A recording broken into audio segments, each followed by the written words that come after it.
The sterile silence of the doctor's waiting room was shattered by the shrill ring of my cell phone. On the screen, the name Claire, my only daughter. I answered, and her voice, distant and sharp as broken glass, delivered the blow. "Mother, we're leaving for Spain tomorrow. I've sold the beach house and your car. We needed the money. Goodbye." The call ended, leaving an echo of cruelty in the air. 50 years of dedication, of selfless love, and I was discarded like a useless object. But amidst the pain, an unexpected serenity washed over me, and a faint smile touched my lips. There was a secret that my daughter, in her haste, did not know. My name is Eleanor. I am 78 years old, and until that moment I believed I knew the woman I had raised. Widowhood was recent. Only 6 months had passed since Arthur, my husband of nearly half a century, had departed. His death was sudden, a massive heart attack while we were having our breakfast, a sacred ritual of 45 years. That morning, he had served me coffee with milk and toast. He kissed my forehead and whispered, "Good morning, my life." Those were his last words. Since then, Claire had become more present, or so I thought. The visits 3 times a week, the help with funeral bureaucracy, the company at the supermarket. It was she who insisted on the medical checkup. "Mother, you need to take better care of yourself now that you're alone," she would say, with a smile that I, in my naivety, judged to be one of love. Today, I see it was merely one of convenience. The beach house, our sanctuary. Arthur and I bought it with the sweat of our labor when Claire was a 15-year-old teenager.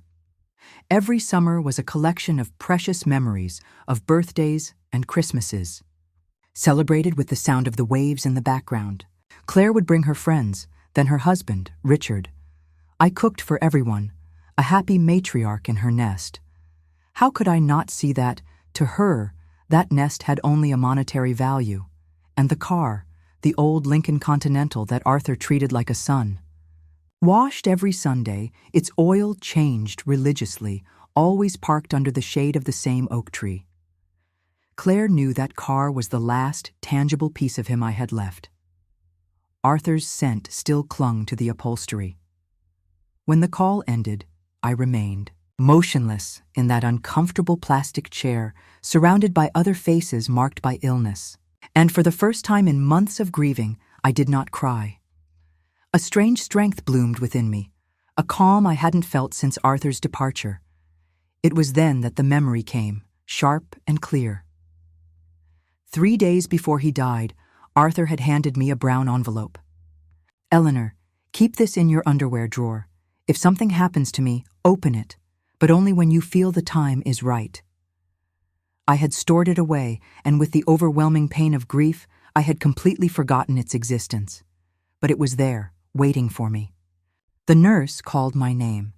The doctor was kind, said my health was excellent for my age, recommending only rest and good nutrition. I smiled and nodded, but my mind was elsewhere. I was thinking about the envelope, about the calculated coldness in Claire's voice, and about how Richard, her husband, was surely the architect of that plan. He never liked me. In his eyes, I was just a burden. I left the office and walked slowly to the bus stop. I no longer had a car after all. As I waited, the smile returned to my lips. There was a poetic irony in it all. My daughter believed she had left me in misery, but what she ignored was that Arthur, my beloved Arthur, had always been a man of extraordinary prudence. The bus arrived. I sat by the window, watching the city in its frantic motion, each person with their dramas, their secrets. I was about to unravel mine. Upon arriving home, I went straight to my room. I opened the dresser drawer, and there it was, the envelope. My hands trembled slightly as I touched it. Inside, I could feel the weight of several documents. The name Eleanor had been calligraphed by Arthur on the front. I sat on the edge of the bed we had shared for a lifetime and took a deep breath. Night was falling outside, filling the house with familiar shadows that no longer frightened me. I opened the envelope with the care of someone untying the ribbon on a precious gift. What I was about to discover would change the game forever. The contents of the envelope took my breath away. There were deeds, articles of incorporation, bank statements, and a letter written in Arthur's firm handwriting. Tears blurred my vision as I read his words. My dearest Eleanor, if you are reading this, it is because I am no longer there to care for you. Forgive me for not telling you sooner, but my only wish was always to spare you from worry. Throughout all these years, I have discreetly invested our savings. We don't just have the beach house, we own 6 other properties, including the building where Claire and Richard live. We are partners in 3 highly valuable companies. You are rich, my love. We always were, but now it's on paper. My trembling hands moved over the documents. There were deeds to apartments in noble neighborhoods, a small hotel in the mountains, and yes, the 20-story building where my daughter resided. Arthur had been the silent owner for over a decade, through a holding company of which I, according to the papers, was the sole heir. The bank statements showed figures that seemed to belong to another reality. Arthur, a public servant for 40 years, was also an investment genius. Every sacrifice we made, he had multiplied in secret. In the letter, he explained, "I kept everything secret because I know our daughter. If Claire knew of our true situation, her behavior would change. I wanted her to love us for who we are, not for what we have." What a cruel irony. My daughter had abandoned me for thinking I had nothing, when in fact we had everything. That night, sleep did not come. I wandered through the house, touching the furniture Claire always called old-fashioned, looking at the photos on the wall. I stopped in front of one where she, at 5 years old, laughed while sitting on Arthur's lap. Where had that sweet girl gone to be replaced by such a cold and calculating woman? The next day, the phone rang early. It was Claire. Her voice was syrupy, a change in tone I had already learned to distrust. "Mother, how are you? Just to let you know we've transferred the money. We deposited your share. It's not much, but it should help for a few months, until you find a smaller place." "My share?" I asked, with a calmness that surprised her. "Yes, Mother. We didn't want to leave you with nothing. We gave you 30%. It's fair, don't you think? We needed the money for an investment in Spain.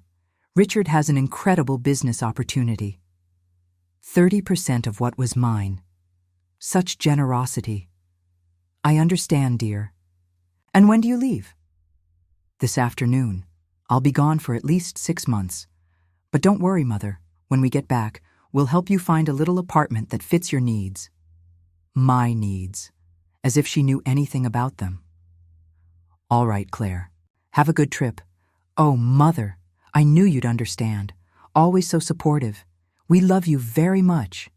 And she hung up. I stood there with the phone in my hand, and for the first time in a long time, I laughed. A loud, liberating laugh. The situation was so grotesquely absurd, it was almost comical.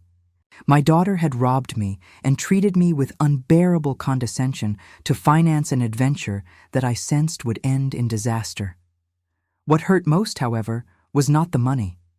It was the ease with which she had torn me out of her life. A lifetime of love and sacrifice ended with a 2-minute phone call. That hurt. I checked my account. The deposit was paltry. They had sold the beach house for a fraction of its value, certainly in a hurry, and Arthur's Lincoln Continental, liquidated like any other object. From my window, I saw Claire and Richard get into a taxi with enormous suitcases and conspiratorial smiles.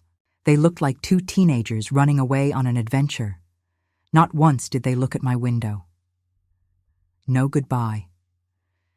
When the taxi disappeared around the corner, I sat at the kitchen table with a cup of tea and the pile of documents. I could call a lawyer, start a lawsuit, take back everything by force of law, but my heart told me there was a better way, a more educational path. I called Mr. Davis, Arthur's trusted lawyer. He had been at the funeral, offered his condolences, and told me not to hesitate to call him. Well, the time had come. "Mr. Davis, it's Eleanor. I need to see you urgently. I found some of Arthur's papers that I don't quite understand. Of course, Mrs. Eleanor. Can you come to my office tomorrow morning? I'll be waiting for you. That night, I slept a deep and dreamless sleep, except for one dream. I saw Arthur sitting in his armchair, reading the newspaper. He looked up, smiled at me, and said, "It's about time, my life. It's about time you showed your strength." I woke up with a new feeling. It wasn't happiness, but it wasn't the sadness that had been consuming me for months either. It was determination. For the first time since Arthur was gone, I had a clear purpose. I would get back what was mine, but I would do it on my own terms. The next morning, I dressed with a care I hadn't taken in a long time.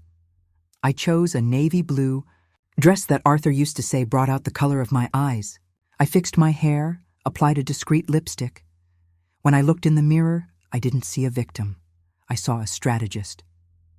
Mr. Davis's office was imposing. He received me with an affectionate smile, but his expression turned to astonishment when I spread the documents across his mahogany desk. "Mrs. Eleanor, Arthur was a genius. According to these papers, you are the owner of." "I know, Mr. Davis. What I need to know is what I can do." He explained the legitimacy of everything and confirmed my suspicion. The sale of the beach house was illegal. "We can reclaim it immediately, Mrs. Eleanor, and sue your daughter for fraud." "No," I said firmly. "I don't want lawsuits, not now. I want to act differently. I want everything to remain a secret for now. Can you help me?" He looked at me with a respectful curiosity and nodded. "You are my client. What do you need?" "I need you to discreetly recover the beach house. And help me take control of all my properties, especially the building where my daughter lives. And Mr. Davis, no one can know that I am behind this." Leaving his office was like waking from a long nightmare. I walked through the city center, watching life go on. But for me, everything had changed. I had a plan. The following weeks were surreal. To the world, I was a helpless widow. In secret, I was a businesswoman, orchestrating the recovery of my fortune. Mr. Davis was efficient and kept me informed of every step. I remained in my house, which, after all, was mine. The neighbors looked at me with pity. Helen, my longtime neighbor, approached me one afternoon. "Eleanor, dear, is it true that Claire left you and went to Spain?" "Yes, Helen. She went with Richard for business." "And how will you manage, my dear? We all knew Arthur didn't leave much." "I'll be fine, Helen. Don't you worry," I would reply, smiling. Inside, I savored the irony. A month later, Mr. Davis called. "Mrs. Eleanor, good news. The sale of the house has been reversed. The buyers were reimbursed. The house is yours again." "Excellent. And the building?" "2 more weeks and you'll have full administrative control." "Perfect." That afternoon, I took a bus to the coast. The house was there, painted a pale yellow, with the terrace Arthur built overlooking the sea. I sat on the opposite sidewalk, watching it. I remembered Claire, small, building sandcastles. All those happy moments, reduced to a cold transaction. A woman came out of the house and approached me. "Is everything all right?" "Yes, thank you. Just reminiscing." "Did you know the previous owners?" "I knew them very well." "What a shame what happened.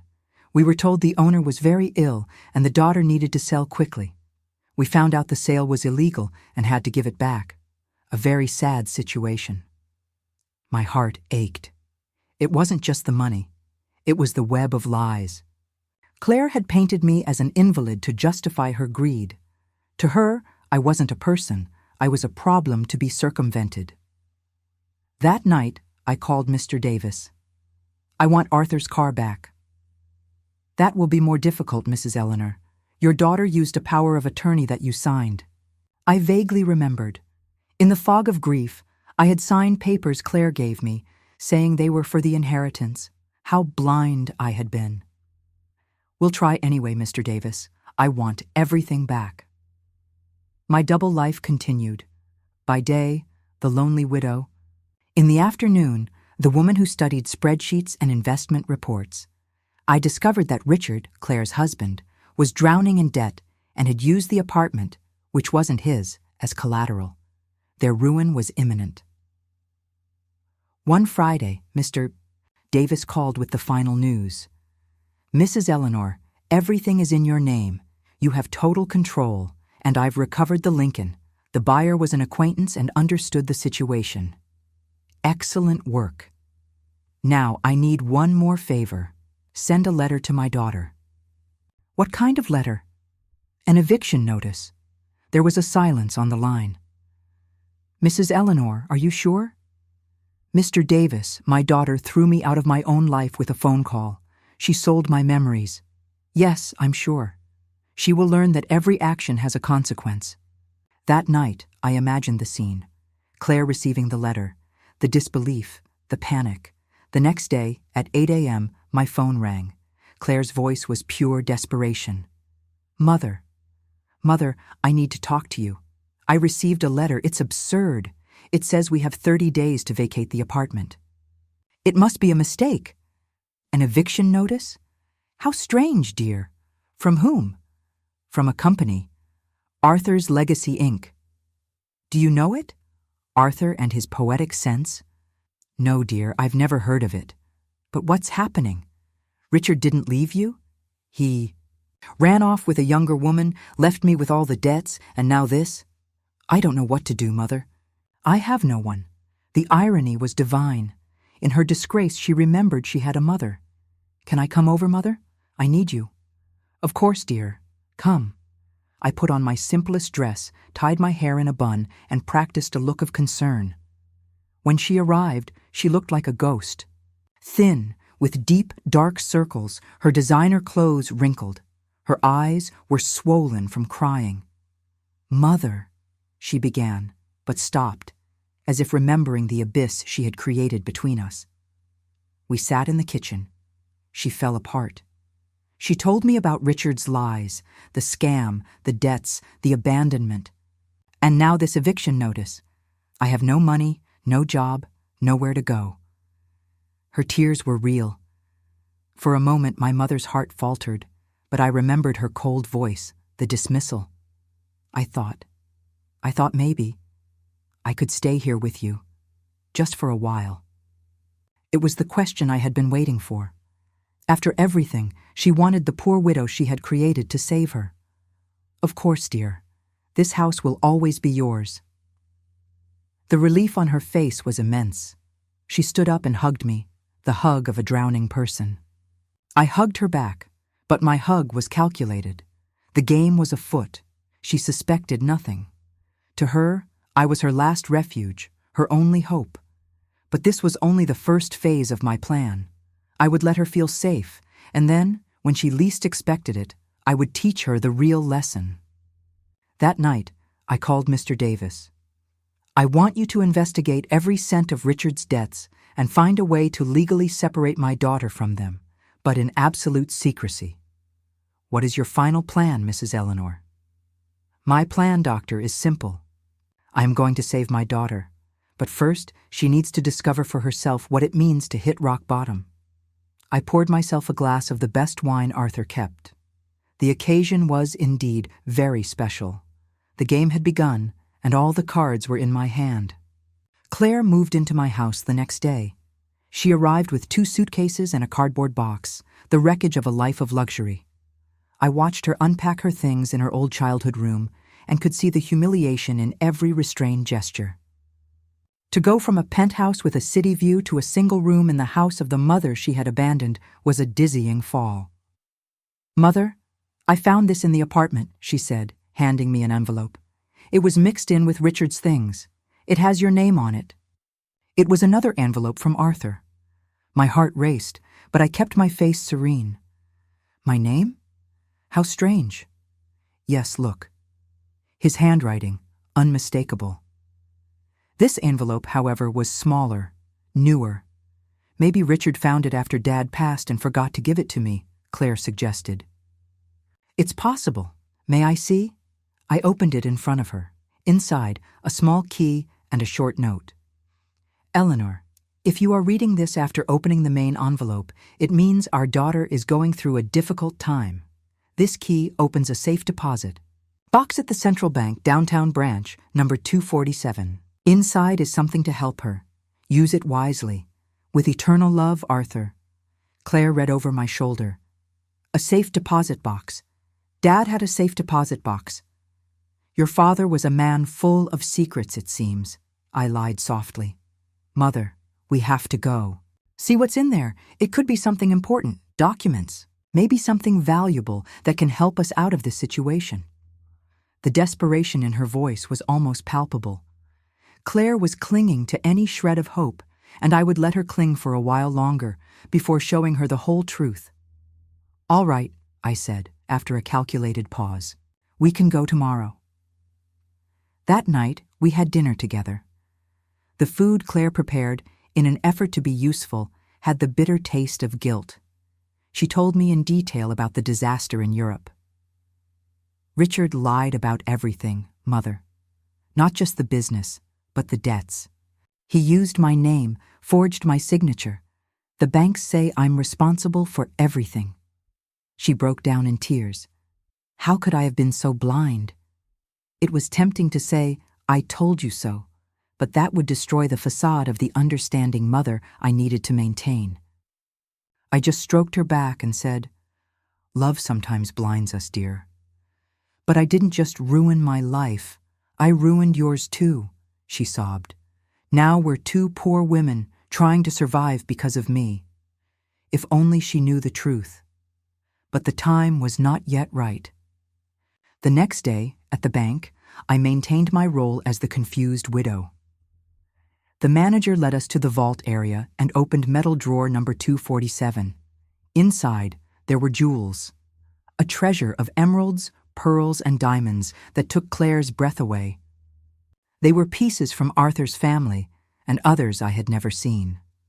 A letter detailed the value of each, a small fortune. Mother. This is worth a fortune, she whispered. Dad kept a treasure here. What shall we do with it? I asked, testing her. We can sell some pieces. You could have your beach house back, and I could pay off Richard's debts. There it was. Even when faced with salvation, her first instinct was to use her father's inheritance to clean up the mess of the man who destroyed her. The lesson had not yet been learned. Are you sure, Claire? You want to use your father's memories to pay for another man's mistakes? What other choice do I have, Mother? The banks will take everything. We took the jewels home, watching her spread. Those pieces across the kitchen table, calculating which to sell, reduced our family's history to a profit and loss sheet. It pained me, but it was a necessary step in her journey. That same afternoon, Mr. Davis called me. Mrs. Eleanor, the debt situation is serious, but the good news is we've found irrefutable proof that Richard forged your daughter's signature. We can free her from everything. It was my cue. Doctor, prepare all the documents, but don't say anything to her yet. Will you be covering the legal costs? He asked. I will do whatever is necessary to protect my daughter, but she will learn this lesson the right way. The days that followed were the hardest for Claire. She sold most of the jewels, keeping only the wedding ring Arthur had given me, and a small pearl necklace from her grandmother. The money she got was used to placate the most aggressive creditors. Mother, I had 3 job interviews today, she told me one afternoon, arriving exhausted. In 2, they turned me down because of the legal proceedings. In the 3rd, they offered me a part-time job, a cleaner on the night shift in an office building. My heart broke, but my face showed only support. Will you take it? I have no choice. The pay is minimal, but it's a start. I can't keep being a burden to you. My daughter, who for 40 years had lived in comfort, was preparing to clean the floors others dirtied. And for the first time, she was facing reality without waiting for someone to save her. One night, while Claire was on her first shift, Helen, my neighbor, came to visit. Eleanor, she said, I have to say, seeing Claire like this, working, As a cleaner, at first I thought you were being too hard on her, but I watch her. She's different. Not just sad. She's humble. I think she's finally learned the value of having a mother like you. Helen had understood the essence of my plan. I didn't want my daughter to come back out of necessity. I wanted her to come back out of respect. That night, when Claire returned, tired but with a new dignity in her shoulders, she sat with me. Was it hard? I asked. It was. But I met a lady, Maria. She's been cleaning offices for 20 years, ever since her husband left her with 3 children. She told me something that struck me, that there are 2 kinds of people who do that job, those who never had an opportunity and those who wasted all the ones they had. She asked me which group I belonged to, and what did you answer? I told her the truth, that I had all the opportunities in the world and I threw them all away for a man who was worthless. She looked at me, her eyes welling up. Mother, these have been the worst but also the most important days of my life, because now I understand what really matters. And it's not the money, it's the people who love you when everything falls apart. I treated you like trash, and still, you took me in. I haven't forgiven myself yet, Mother, and I won't, until I prove that I've truly changed. The next morning, Mr. Davis called. Mrs. Eleanor, everything is ready. Your daughter is legally free from all debts. It was time. Doctor, I want you to schedule a meeting for tomorrow. It's time for my daughter to know the whole truth.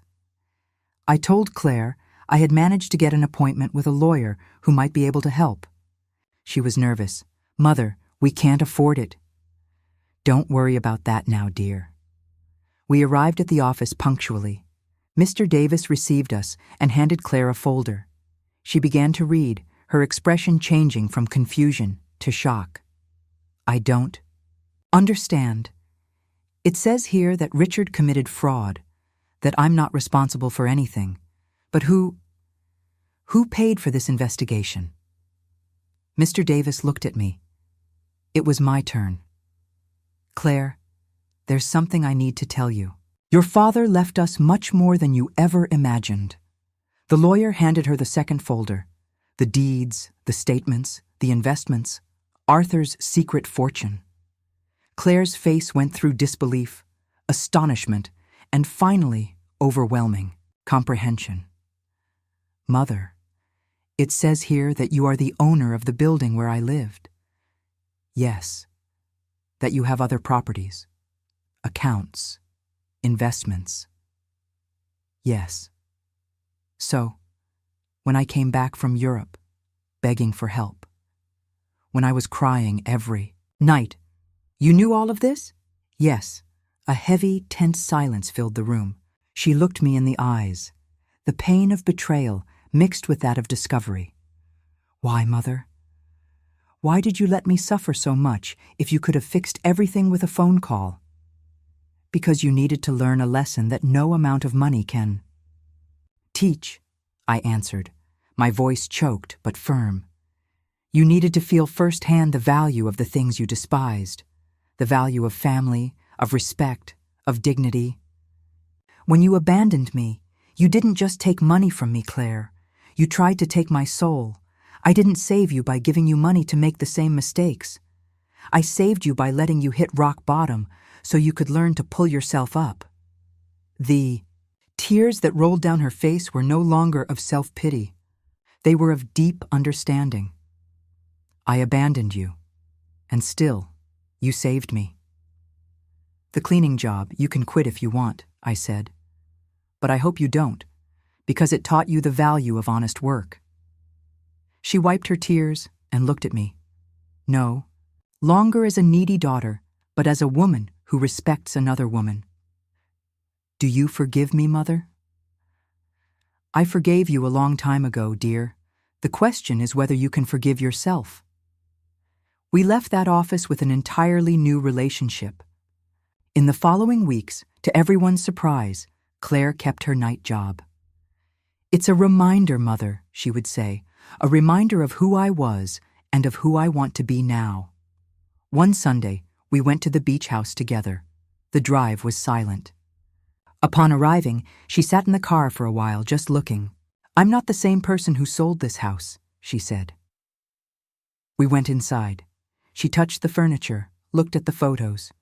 "Mother, I need to apologize specifically for this place, for reducing our family memories to a business transaction." She sat on Arthur's sofa. "Do you know what hurts the most? I felt nothing when I sold it. It was just a property. Now I feel Dad in every corner." We spent the day there, cooking, tidying up, like a ritual of reconnection. At sunset, sitting on the terrace, she looked at me with a new light in her eyes. "Mother, I have an idea.